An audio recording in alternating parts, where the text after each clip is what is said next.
তো দেখো বন্ধুরা, এই যে এটা কি বলো তো, আম মাখা।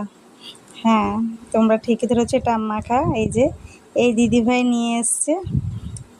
আর কি বলো তো, এটা হচ্ছে আমরা স্কুলে মেয়েদের ছেলেমেয়েদের পরীক্ষা দিতে বসিয়ে এই যে একটা দিদিভাইয়ের বাড়িতে বসে, এই যে গরম পড়েছিল খুব, হাওয়া খাচ্ছি, গল্প করছি, আড্ডা মারছি। আর এই যে আমি তোমাদের হাই করে দিলাম। তো বলা হয়েছিল দিদিভাইকে আম মাখা নিয়ে আসতে, তাই দিদিভাই যে টিফিন বক্সে করে আম মাখা নিয়ে এসছে। আর এই যে দিদিভাইটা খাচ্ছে, দেখো। আর একটা দিদিভাই ফটো তুলে নিচ্ছে। তো আমরা খুব এইভাবে মজা করি সব ছেলেমেয়েদের স্কুলে ঢুকিয়ে দিয়ে। 1 ঘন্টার পরীক্ষায় কী আসা যাওয়া করবো বলো। দেখো আমার এটা কী সুন্দর লাগছে, তাই সবাই মিলে একটু আড্ডা মারি, এটা ওটা খাওয়া হয়, আনন্দ করা হয়।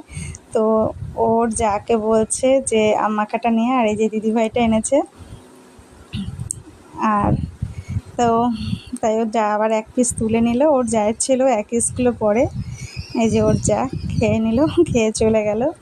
আর এই যে আমরা সবাই মিলে বসে আড্ডা মারছি, আর এই যে আম মাখা খাবো। তো তোমরা কারা কারা এরকম আড্ডা মারো বলো, আর আমার এই ভিডিওটা কেমন লাগছে বলো। আর এই যে আমি আম মাখা খেয়ে নিলাম, দারুণ হয়েছিল আম মাখাটা, ভীষণ ভালো লাগছিলো।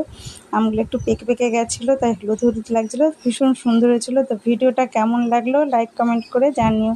সবাই ভালো